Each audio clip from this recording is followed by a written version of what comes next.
Ahoy hoy! Welcome to week number 3. You made it through your first week of the usual. So here we are, ready for round 2. Same song, second verse, similar to the first. Last week we covered writers and directors, the creators of and the artistic head for an individual play or musical. This week we are going to shift gears and focus on the group that creates the world around the actors, the designers.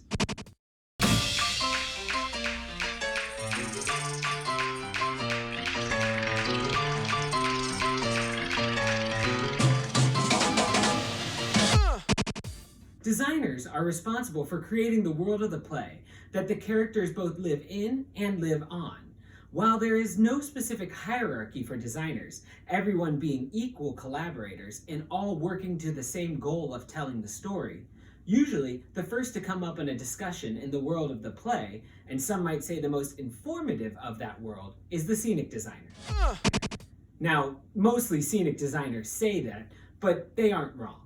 And this week, we will find out how scenic or set designers create the physical world around the actors. That means any real object on stage that are not the actor or something on the actor, including the stage itself, somehow falls into the blanket umbrella of the set design. And we will get to see two very different styles of a very similar process and approach to what it means to be a scenic designer, and how each designer shapes their worlds. Usually, next in the conversation is costume design.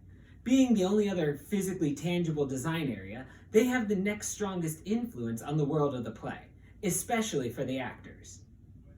Costume design is the process of creating and shaping the outward appearances of the actors into their characters. This week, we will get to hear from a few distinct voices in the world of costume design, and find out more about how they work with the director and actors to help shape and define the many aspects of a character.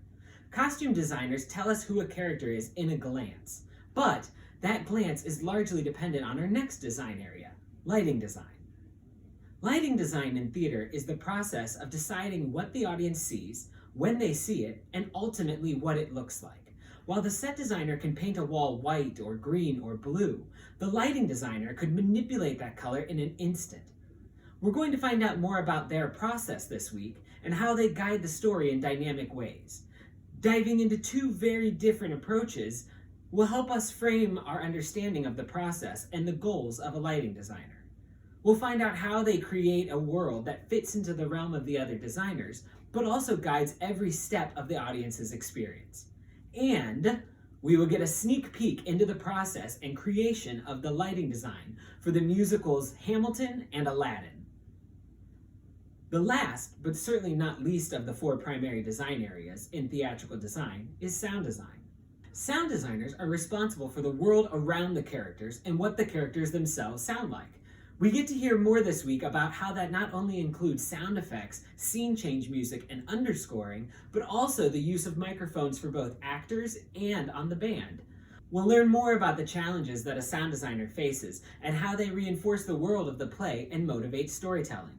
Similar to lighting design, the best sound designs blend in seamlessly with the world and often go unnoticed, but are still able to strongly influence our emotions and our reactions to the story that is unfolding.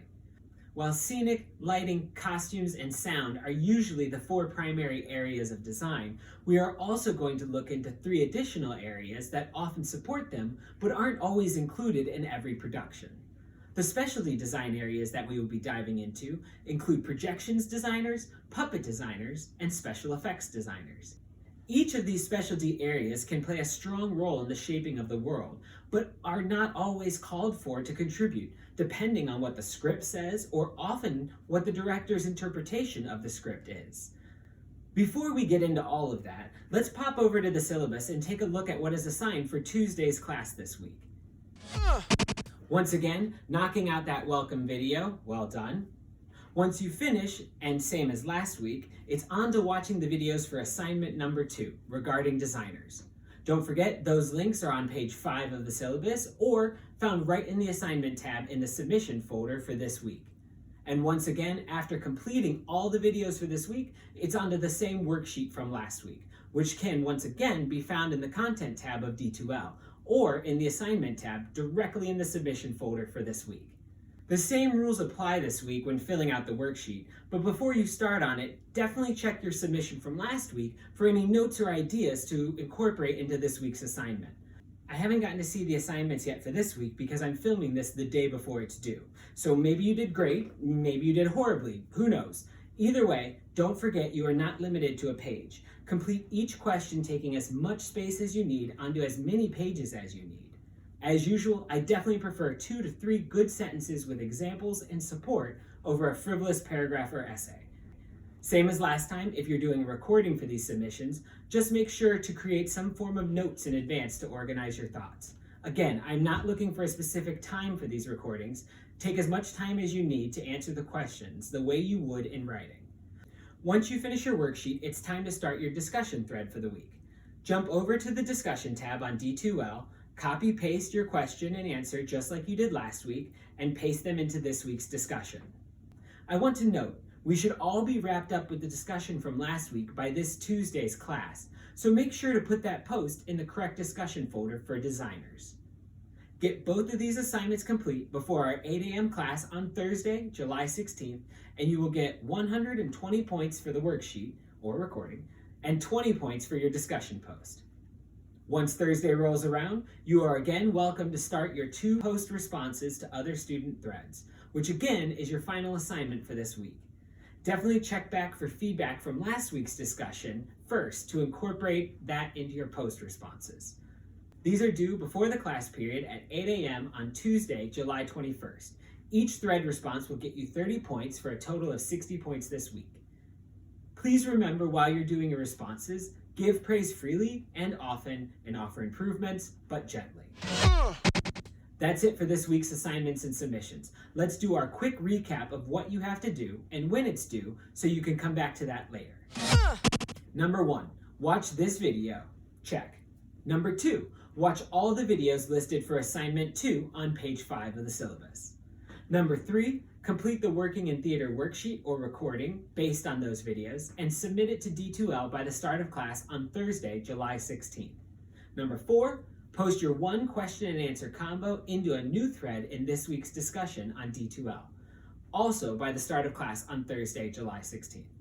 Number 5, starting on Thursday, July 16th, create 2 post responses for other student threads and get this done before the start of class on Tuesday, July 21st. Once again, once you complete number 3 and number 4 on this list, the content for week number 4 will become available and you can start working on that whenever you like. As usual, email me with questions or concerns, and I look forward to seeing what you come up with this week. And I will see you in next week's welcome video. Till then, thanks for everything. Have a good one, y'all.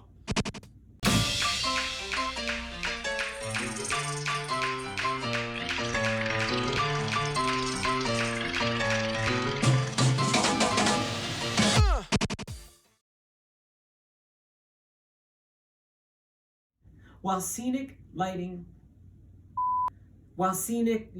costumes, and sound are usually the four primary